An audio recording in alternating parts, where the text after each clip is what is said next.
ಮೇಲಾಗಿ ಜೈ ನೀವು ಮಾಡೋಂಥ ಪಾತ್ರ ಫಾರ್ ಎಕ್ಸಾಂಪಲ್ ನಾನು ಮಾಡುವಂತಹ ಫಸ್ಟ್ ಪ್ರಾಜೆಕ್ಟು ಅಂದರೆ ಒಬ್ಬ ಹೀರೋ ಆಗಿ ಅಂತಲ್ಲ, ಅದು ಈ ಥರದ ವಿಷಯನ ಜನಗಳಿಗೆ ತಲುಪಿಸ್ಬೇಕು ಅನ್ನೋಂಥ ನಿಟ್ಟಲ್ಲಿ ತುಂಬ ಜನ ಅದಕ್ಕೆ ಕತೆ ಹುಡುಕ್ತಾರೆ. ಬಟ್ ನಿಮಗೆ ಸಿಕ್ಕಿದೆ ತುಂಬ ಚಾಲೆಂಜಿಂಗ್ ಆಗಿರೋಂತಹ ಕತೆ, ಮೇಲಾಗಿ ನಿಮ್ಮ ಪಾತ್ರದ ಮೂಲಕ ದೊಡ್ಡ ವಿಷಯ ರೀಚ್ ಆಗುತ್ತೆ ಜನಗಳಿಗೆ ಅಲ್ವಾ? ಹೋಪ್ಫುಲಿ ರೀಚ್ ಆಗುತ್ತೆ. ಅದೇ ನನ್ನ ಪಾತ್ರನೂ ನಾನು ಫಸ್ಟ್ ಹೇಳ್ದಂಗೆ ರಿಲೇಟ್ ಆಗೋ ಕ್ಯಾರೆಕ್ಟ್ರು, ರಿಲೇಟ್ ಆಗೋ ಸ್ಟೋರಿ.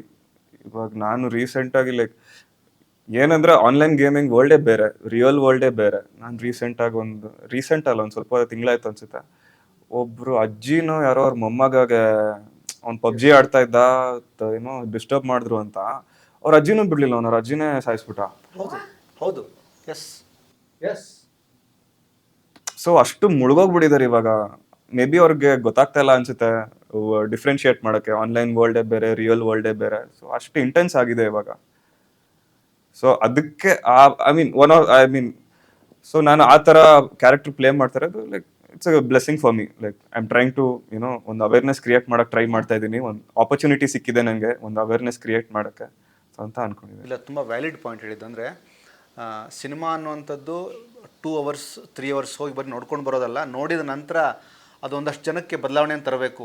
ಅಂದರೆ ಅವ್ರು ನೋಡ್ತಾರೆ, ಗುರು ಹೀರೋ ಮಾಡೋಂಥ ಪಾತ್ರ ಏನು, ಹೀರೋಯಿನ್ ಮಾಡೋಂಥ ಪಾತ್ರ ಏನು, ಒಬ್ಬ ಪೊಲೀಸ್ ಆಫೀಸರ್ ಆಗಿ ಭಾವನೆ ನಡೆದಂತಹ ಆ ಒಂದು ಕತೆ ವಿಸ್ತಾರ ಏನು, ಇದು ಶೂಟಿಂಗಲ್ಲಿ ಆಗೋಗುತ್ತೆ. ನಿಮ್ಮ ಸರ್ಕಲಲ್ಲೆಲ್ಲ ಸಿನಿಮಾ ಬಗ್ಗೆ ಮಾತಾಡ್ತಾರೆ. ಟ್ರೇಲರ್ ಲಾಂಚ್ ಆದ ನಂತರ ನಿಮಗೆ ಸಿಕ್ಕಂಥ ಫೀಡ್ಬ್ಯಾಕ್ ಏನು, ಗುರು ವಿಷಯ ಸಖತ್ತಾಗಿದೆಯೇನು ಅಂತ, ಆ ಪಾಯಿಂಟ್ ಆಫ್ ವ್ಯೂ? ನನಗೆ ಸಿಕ್ಕಿದ ಕಾಮನ್ ಫೀಡ್ಬ್ಯಾಕ್ ಇಲ್ಲ ಒಂಥರ ಡಿಫ್ರೆಂಟ್ ಆಗಿದೆ, ಫಸ್ಟ್ ಟೈಮ್ ಕಾನ್ಸೆಪ್ಟ್ ಒಳ್ಳೆ ಹೊಸ ಕಾನ್ಸೆಪ್ಟು, ಡಿಫ್ರೆಂಟ್ ಆಗಿದೆ, ಟ್ರೇಲರಲ್ಲೇ ಗೊತ್ತಾಗ್ತಾ ಇದೆ ಸಮಥಿಂಗ್ ಡಿಫ್ರೆಂಟ್ ಅಂತ. ಸೊ ಆ ಥರ ನಂಗೆ ಫೀಡ್ಬ್ಯಾಕ್ ಬಂತು. ನಿಮ್ಮ ನೆಟ್ವರ್ಕಲ್ಲಿ ಅಂದರೆ ಸುಮಾರು ಕಥೆಗಳನ್ನ ಕೇಳಿರ್ತೀರಿ, ಬಟ್ ನಾನು ಮಾಡೋಂಥ ಪಾತ್ರ ಸಣ್ಣದೋ ದೊಡ್ಡದೋ ಮ್ಯಾಟ್ರ್ ಆಗೋದಿಲ್ಲ. ನಾನು ಏನು ಹೇಳಕ್ಕೆ ಹೊರಟೀನಿ ಈ ಸಿನಿಮಾದಲ್ಲಿ ಅನ್ನೋಂಥ ಪಾತ್ರ. ನಾನು ಸ್ಟ್ರಾಂಗ್ ಆಗಿ ಏನು ಗೊತ್ತಾ ಬಿಲೀವ್ ಮಾಡೋದು, ಮೆಸೇಜು ಫೋರ್ಸ್ಫುಲ್ ಆಗಿರಬಾರ್ದು. ನಾವು ಎಷ್ಟೇ ಏನೇ ಇದು ಮಾಡಿದ್ರು, ಫಿಲ್ಮ್ಸ್ ಮಾಡಿದ್ರು ಅದು ಕತೆ ಮೂಲಕನೇ ಹೋಗಬೇಕು. ಅದು ತಲುಪಿದ್ರೆ ಗ್ರೇಟ್. ಫಿಲ್ಮ್ಸಿಂದ ಜನರಿಗೆ ಅದನ್ನ ತಲುಪಿದ್ರೆ, ಆ ಮೆಸೇಜ್ ತಲುಪಿದ್ರೆ ಗ್ರೇಟ್. ಬಟ್ ಅದು ಫೋರ್ಸ್ಫುಲ್ ಆಗಿರಬಾರ್ದು, ನಾವು ಪ್ರೀಚ್ ಮಾಡೋ ಥರ ಇರಬಾರ್ದು. ಸೊ ಅದು ಗ್ರೇ ಗೇಮ್ಸ್ ಮಾಡಿದೆ ಅಂತ ಅನ್ಕೊತೀನಿ ನಾನು. ಆ ಎಂಟರ್ಟೈನಿಂಗ್ ಆಗೇ ಒಂದು ಮೆಸೇಜ್ ಹೋಗಿದೆ, ಒಂದು ಅಟ್ಲೀಸ್ಟ್ ಮೆಸೇಜ್ಗಿನ ಒಂದು ಅವೇರ್ನೆಸ್ ಕ್ರಿಯೇಟ್ ಆಗುತ್ತೆ ಡೆಫಿನೆಟ್ಲಿ. ಅದು ಎಷ್ಟು ಮಟ್ಟಿಗೆ ಇದಾಗತ್ತೆ ಅಂದ್ರೆ ಸಕ್ಸಸ್ಫುಲ್ ಆಗುತ್ತೆ ಅಂತ ಗೊತ್ತಿಲ್ಲ. ಬಿಕಾಸ್ ಇವ್ರು ಹೇಳ್ತಾ ಇರೋದಾಗ ಭಯ ಆಗ್ತದೆ ನನಗೆ. It is really scary. So I hope ಇದೆಲ್ಲ ಒಂದ್ ಸ್ವಲ್ಪ ಆದ್ರೂ ಅವೇರ್ನೆಸ್ ಕ್ರಿಯೇಟ್ ಆಗಿ ಒಂದ್ ಸ್ವಲ್ಪ ಇದೆಲ್ಲ ಕಡಿಮೆ ಆಗ್ಬೇಕು ಅಂತ ಐ ರಿಯಲಿ ಹೋಪ್ ಈ ಫಿಲ್ಮ್ ಆದ್ಮೇಲೆ ಇದಾಗಬೇಕು ಅಂತ. ಮೇಲಾಗಿ ಜೈಗಿಂತಲೂ ಈ ಪ್ರಶ್ನೆ ನಿಮಗೆ ತುಂಬ ಸೂಕ್ತ ಅನ್ಸುತ್ತೆ. ಏನಂದರೆ ತುಂಬ ಜನ ನಿರ್ಮಾಪಕರು ಅವ್ರು ಮಾಡೋಂಥ ಸಿನಿಮಾ ಒಂದು ಲವ್ ಸ್ಟೋರಿ ಆಗಿರುತ್ತೆ ಫಸ್ಟ್ ಯೂಶಲಿ, ಅಥವಾ ಏನೋ ಒಂದು ನಾರ್ಮಲ್ ವಿಷಯ ಇಟ್ಕೊಂಡು ಬರ್ತಾರೆ. ಬಟ್ ಈ ನಿರ್ಮಾಪಕರು ಈ ಥರದ ಕತೆ ಇಟ್ಕೊಂಡು ಬಂದಾಗ ಇದು ನಿಜವಾಗ್ಲೂ ಖುಷಿ ಪಡೋಂಥ ವಿಚಾರ ಅಲ್ವಾ? ಡೆಫಿನೆಟ್ಲಿ. ನಾನು ಅದೇ ಹೇಳಿದ್ನಲ್ಲ, ನಂಗೆ ಒಂಥರ ಹೊಸ್ತ ಅನ್ಸ್ಬಿಡ್ತು.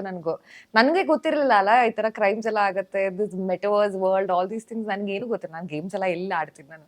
ಸೊ ಅದೆಲ್ಲ ನಂಗೂ ತುಂಬಾ ಹೊಸ್ತಿತ್ತು. ಅಂಡ್ ಆಕ್ಚುಲಿ ಅವ್ರ ಗಡ್ಸಿಗೆ ಅವ್ರದ್ದು ಹ್ಯಾಟ್ಸ್ ಆಫ್ ಹೇಳಬೇಕು. ಈ ತರ ಒಂದು ಫಸ್ಟ್ ಟೈಮ್ ಈ ತರ ಒಂದು concept and which is very close to reality ಈ ತರ ಹೊಸದಾಗಿ ಕನ್ನಡ ಸಿನಿಮಾಗೆ ತಂದಿರೋದಕ್ಕೆ ಅವ್ರಿಗೆ ನಿಜವಾಗ್ಲೂ ಹ್ಯಾಟ್ಸ್ ಆಫ್. ಆ ಧೈರ್ಯ ಬೇಕು. It is not easy. And ಇಷ್ಟೊಂದು ಕ್ಯಾರೆಕ್ಟರ್ಸ್ನ ಹ್ಯಾಂಡಲ್ ಮಾಡೋದು, ಪ್ರತಿಯೊಂದು ಕ್ಯಾರೆಕ್ಟರ್ಗೂ ಒಂದೊಂದು ಲೇಯರ್ ಇದೆ. It is just not technical, ಬರೀ ಟೆಕ್ನಿಕಲ್ ಆಸ್ಪೆಕ್ಟ್ಸ್ ಅಂದರೆ ಆ ಗೇಮಿಂಗು ಅದು ಇದು ಎಲ್ಲ. ಜಯ ಅವ್ರದ್ದಾಗ್ಬೋದು, ರಾಘು ಅವ್ರದ್ದಾಗ್ಬೋದು, ಹೊಸ ಹುಡುಗಿ ಇಶಿತಾ ಅವರು ತುಂಬ ಚೆನ್ನಾಗಿ ಮಾಡಿದ್ದಾರೆ, ಶ್ರುತಿ ಪ್ರಕಾಶ್ ಅವ್ರದ್ದು, ಎಲ್ಲ ಕ್ಯಾರೆಕ್ಟರ್ಗೂ ನೀವು ಫಿಲ್ಮ್ ನೋಡಿದಾಗ ಗೊತ್ತಾಗುತ್ತೆ ಎಲ್ಲದಕ್ಕೂ ಎಷ್ಟು ಸ್ಟ್ರಾಂಗ್ ವ್ಯಾಲಿಡ್ ಪಾಯಿಂಟ್ಸ್ ಇದೆ ಅಂತ. So the gaming is a centre, ಅಂದರೆ ನಾವೆಲ್ಲ ಸುತ್ತಾ ಇದೀವಿ ಅಲ್ಲಿ. ಸೊ ಈ ತರ ಇಷ್ಟೊಂದು ಜನ ಹ್ಯಾಂಡಲ್ ಮಾಡೋದು, ಕ್ಯಾರೆಕ್ಟರೈಸೇಷನ್ ನಂಗೆ ಬಹಳ ಇಷ್ಟ ಆಗೋಯ್ತು ಫಸ್ಟ್ ಆಫ್ ಆಲ್. ಅಂಡ್ ಅದೇ ಈ ಕಾನ್ಸೆಪ್ಟೇ ಹೊಸ್ತಾಗಿತ್ತಲ್ಲ, ನನಗೂ ಹೊಸ್ತಾಗಿತ್ತು ವಾವ್ ಅಂತ. ಅಂಡ್ ಕಾಪ್ ರೋಲು ಮಾಡೇ ಇಲ್ಲ. ಸೊ ಅದೆಲ್ಲ ತುಂಬಾ ಪಾಯಿಂಟ್ಸ್ ಇತ್ತು ನಂಗೆ ಒಪ್ಕೊಳ್ಳೋಕೆ. ಟ್ರೇಲರಲ್ಲಿ ನಿಮ್ಮ ನೋಡಿದ ನಂತರ ತುಂಬ ಜನ ಜೈ ಇವ್ರ ಫ್ಯಾನ್ಸ್ ಏನಂತ ಗೊತ್ತಾ, ಅಂದರೆ ಇವರು ಅದನ್ನ ನಮ್ಮ ಥರ ಗೊತ್ತಿಲ್ಲ, ಸುಂದರವಾದ ಹುಡುಗಿಗೆ ಈ ಥರದ ಕಡಕ್ ಡೈಲಾಗ್ ಕೊಟ್ಬಿಟ್ಟವ್ರು ಗುರು ಡೈರೆಕ್ಟ್ರು. ಬಟ್ ಮಜಾ ಇರುತ್ತಲ್ಲ, ಅಂದರೆ ಇಂಟೋನೇಷನ್ ಚೇಂಜ್ ಆಗುತ್ತೆ, ಆ ಬಾಡಿ ಲ್ಯಾಂಗ್ವೇಜ್ ಕಂಪ್ಲೀಟ್ ಆಗಿ ಕಂಪ್ಲೀಟ್ ಆಗಿ ಚೇಂಜ್ ಆಗ್ಬಿಡುತ್ತೆ. ಇನ್ಫ್ಯಾಕ್ಟ್ ಯೂನಿಫಾರ್ಮ್ ಹಾಕ್ದಾಗ್ಲೇನೆ ವಿಲ್ ಫೀಲ್ ದಟ್ ಇದು ಒಂದು ಭಯ ಇರುತ್ತೆ ಒಳಗಡೆ, ಹೌದು, ಬಟ್ ಅದು ಕ್ಯಾಮ್ರಾ ಮುಂದೆ ಹೋದ ತಕ್ಷಣ ಗತ್ತದ ಆಟೋಮ್ಯಾಟಿಕ್ ಆಗಿ ಬಂದ್ಬಿಡುತ್ತೆ ಅದು. ಇವ್ರು ಫುಲ್ ಕ್ಯಾರೆಕ್ಟರ್ ಅಲ್ಲಿ ಇದ್ರು, ಸೆಟ್ ಅಲ್ಲಿ ಇವ್ರು ನೋಡಿದ್ರೆ ಭಯ ಆಗ್ತೈತೆ ಹೋಗಿ ಮಾತಾಡ್ಸಕ್ಕೆ. ಪ್ಲೀಸ್ ಸುಮ್ಮನೆ ಆಗ್ಬಿಡ್ತಾ ಇದ್ದಾರೆ. ಇಲ್ಲ ಇಲ್ಲ ಆ ಥರ ಏನಿಲ್ಲ. ಮೇಲಾಗಿ ತುಂಬ ಜನ ನಿಮ್ಗೆ ಹೇಳ್ತಾರೆ ಪರ್ಸ್ನಲ್ ಆಗಿ, ಟ್ರೇಲರಲ್ಲಿ ನಿಮ್ದೊಂದು ವಾಯ್ಸ್ ಓವರ್ ಬರುತ್ತೆ ಬಿಗಿನಿಂಗಲ್ಲಿ, ನನಗೆ ಶ್ರೀ ಮುರಳಿ ಅವ್ರ ಥರ ಕೇಳಿಸ್ತಾನೆ. ತುಂಬಾ ಎಷ್ಟು ಜನ ಜನ If I'm not wrong. Same thing, ತುಂಬಾ ಜನ ಹೇಳ್ತಾರೆ. ನೋ, ಅಲ್ವಾ? Almost same. ಅದಕ್ಕೊಂದು ಒಂದು ಸ್ಟ್ರಾಂಗ್ ರಿಯಾಕ್ಷನ್ ಬೇಕು. ಎಸ್ ಗುರು, ಏನೋ ಗುರು ನಾನು ಫೀಲ್ ಮಾಡ್ತಿದ್ದಾರೆ ಜನ ಆ ಥರ ಅಂತ. ಐ ಮೀನ್ ಏನು ಹೇಳೋಕೆ ಗೊತ್ತಿಲ್ಲ. It's a good thing. Compliment. ನನಗೆ ಪರ್ಟಿಕ್ಯುಲರ್ ಆಗಿ ಆ ಸಮುದ್ರ ತೀರದ ಹತ್ರ ಬರ್ಬೇಕಾದ್ರೆ ಒಂದು ವಾಯ್ಸ್ ಓವರ್ಲ್ಯಾಪ್ ಆಗುತ್ತಲ್ಲ ಅಲ್ಲಿ, ಒಂದ್ ಡೈಲಾಗ್. ಪ್ಲೀಸ್ ಅದು ಸಖತ್ತಿದೆ. ಟ್ರೇಲರ್ ನೋಡ್ಬೋದಾ? Please ready, come on, yes rolling camera, yes. Action. Julie ನನ್ನ ಗರ್ಲ್ ಫ್ರೆಂಡ್, ಇಲ್ಲ the love of my life. Julie ಜೊತೆ ಇರಬೇಕಾದ್ರೆ ನನಗೆ ಬೇರೆ ಏನೂ ಬೇಡ ಅನಿಸ್ತಾ ಇತ್ತು, ಬೇರೆ ಏನೂ ಬೇಡ ಅನಿಸ್ತಾ ಇತ್ತು. ಜೂಲಿ ಇಲ್ಲ ಅಂದರೆ ನಾನು ಬದುಕಕ್ಕಾಗುತ್ತಾ? ಇಲ್ಲ, ಏನೋ ಬರ್ತಾ ಇಲ್ಲ ಸರ್ ಕರೆಕ್ಟ್ ಆಗಿದೆ. ಅಲ್ಲ, ನಾನು ಬದುಕಕ್ಕೆ ಬಿಡ್ತೀನಾ? ಇಲ್ಲ, ಜೂಲಿನ ನಾನು ಬದುಕಕ್ಕೆ ಬಿಡ್ತೀನ? ಇಲ್ಲ, ಜೂಲಿನ ನಾನು ಬದುಕಬಿಡ್ತೀನಿ. ಆದರೆ ಒಂದು ದಿವಸ ಒಂದು ಘಟನೆ ನಡೆದೋಯ್ತು. ಅಂದರೆ ಯೂಶಲಿ ಅಂತೀವಿ ನಾವು, ಫಾರ್ ಎಕ್ಸಾಂಪಲ್ ಅಣ್ಣವರು ಚಿಕ್ಕವರಿದ್ದಾಗ ಹೇಗಿದ್ರು ಅಂದರೆ ಬಿಗಿನಿಂಗ್ ಸಿನಿಮಾ ಬರೋಕ್ಕಿಂತ ಮುಂಚೆ ಅಪ್ಪು ಸರು ಯೌವನಕ್ಕೆ ಬಂದ ಹಾಗೆ, ಯೂತ್ ಇದ್ದ ಹಾಗೆ ಇದ್ದರು. ಜನ ಫೋಟೋನ ಕಂಪೇರ್ ಮಾಡ್ತಾರೆ, ಆ ಮೂಗನ್ನು ಕಂಪೇರ್ ಮಾಡ್ತಾರೆ. ನೀವು ಜಸ್ಟ್ ಹೇಳಿದ್ರಿ ಶ್ರೀಮುರಳಿ ಅವ್ರ ಥರ ಮೂಗಿದೆ ಅಂತ, ಆ ಧ್ವನಿ ಕೂಡ ಮ್ಯಾಚ್ ಆಯಿತು. ಹೀಗಾಗಿ ನಾನು ಅದನ್ನು ತುಂಬ ಪ್ರೀತಿಯಿಂದ ಹೇಳಿದೆ. ಐ ರೆಸ್ಪೆಕ್ಟ್, ಬಿಕಾಸ್ ಶ್ರೀಮುರಳಿ ಅವರು ನಂಗೆ ತುಂಬ ಇಷ್ಟ ನಂಗೆ ಅವರಂದರೆ. ಈ ಥರದ ಸಿನಿಮಾಗಳು ಆಡಿಯನ್ಸಿಗೆ ರೀಚ್ ಮಾಡಿಸ್ಬೇಕು ಅನ್ನೋದು ಒಂದು ಪಾಯಿಂಟು. ಎರಡನೇದ್ದು, ಈ ಥರದ ಅಟೆಂಪ್ಟ್ ಮಾಡಿದ್ದೀವಿ, ಎಲ್ಲ ಥರದ ಸಿನಿಮಾಗಳನ್ನು ಜನ ನೋಡಬೇಕು, ಥಿಯೇಟ್ರಿಗೆ ಬರ್ತಾ ಇಲ್ಲ ಅನ್ನೋ ಒಂದು ದೊಡ್ಡ ಚಾಲೆಂಜ್. ಪ್ರೆಸೆಂಟ್ ಈ ಒಂದು ಸ್ಥಿತಿನ ಹೇಗೆ ಫೀಲ್ ಮಾಡ್ತೀರಿ? ಜನ ಎಸ್ ಗುರು ನಮ್ಮ ಸಿನಿಮಾ ಜನ ನೋಡ್ತಾರೆ ಆ ಪಾಯಿಂಟ್ ಆಫ್ ವ್ಯೂ? ಬರಬೇಕು, ಥಿಯೇಟರ್ಗೆ ಬಂದು ಎಕ್ಸ್ಪೀರಿಯನ್ಸ್ ಮಾಡಬೇಕು ಇದನ್ನ. ಬಿಕಾಸ್ ಆ ಗೇಮಿಂಗ್ ವರ್ಲ್ಡು ಅದೆಲ್ಲ ನೀವು ದೊಡ್ಡ ಸ್ಕ್ರೀನಲ್ಲಿ ನೋಡಿದ್ರೇನೆ, ಆ ಸೌಂಡ್ ಎಫೆಕ್ಟ್ಸ್ ಅಲ್ಲೆಲ್ಲ ನೋಡಿದ್ರೇನೆ ನಿಮ್ಗೆ ಆ ಫೀಲ್ ಬರೋದು, ಆ ಹೊಸ ಜಗತ್ತಿಗೆ ಕರ್ಕೊಂಡು ಹೋಗುತ್ತೆ. ಸೊ ಥಿಯೇಟರ್ಸ್ಗೆ ಬಂದು ನೋಡಬೇಕು ಅಂತ ನಾನು ರಿಕ್ವೆಸ್ಟ್ ಮಾಡ್ಕೊತೀನಿ. ಹೌದು, ನೀವು ಹೇಳ್ತಾ ಇರೋದು ಕರೆಕ್ಟ್, ಥಿಯೇಟರ್ಸ್ಗೆ ಬರ್ತಾ ಇರೋದು ತುಂಬಾ ಕಡಿಮೆ, ಬಟ್ ಆ ನಂಬಿಕೆನೂ ಇದೆ ಥಿಯೇಟರ್ಸ್ನ ಜನರು ಬಿಟ್ಕೊಡಲ್ಲ ಅಂತ, ನಮ್ಮನ್ನು ಬಿಟ್ಕೊಡಲ್ಲ ಅಂತ. ಅಶ್ವಿನಿ ಅಕ್ಕ ಹೇಗೆ ಮಾತು ಕಡಿಮೆನೋ, ನಿಮ್ಮ ತಾಯಿಯವರು ಕೂಡ ಮಾತಾಡಲಿಲ್ಲ, ಬಟ್ ಎಲ್ಲೋ ಒಂದು ಕಡೆ ಸಪ್ರೇಟಾಗಿ ಕರೆದೇ ಇರ್ತಾರೆ, ನೀನು ಆ ಸೀನಲ್ಲಿ ಚೆನ್ನಾಗಿ ಮಾಡಿದೀಯಾ ಅಥವಾ ಚೆನ್ನಾಗಿ ಕಾಣಿಸ್ತು ಅಂತ. ಆ ಥರದ ಅಮ್ಮನ ಒಂದು ಫ್ರ್ಯಾಂಕ್ಲಿ ಹೇಳ್ಬೇಕಂದ್ರೆ ಆ ಥರ ಸ್ಪೆಸಿಫೈ ಮಾಡಿ ಏನು ಹೇಳಿಲ್ಲ.